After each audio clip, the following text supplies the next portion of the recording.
Penghantar P. Hailing dihadapkan ke Mahkamah Session pada 27 Januari atas 3 pertuduhan menyamun dan merogol seorang wanita serta menyamar sebagai anggota polis di kawasan parkir di Jalan Tapah, Klang 2 minggu lalu. Tertuduh R. Satya Silan, 32 tahun, bagaimanapun mengaku tidak bersalah terhadap kesemua pertuduhan berkenaan.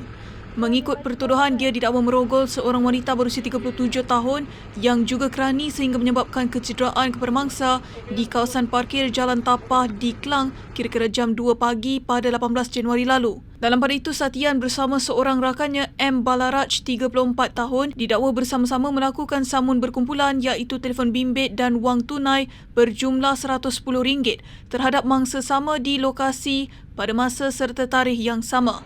Pendakwaan dilakukan mengikut Seksyen 395 Kanun Keseksaan yang memperuntukkan hukuman penjara sehingga 20 tahun dan sebat jika sabit kesalahan.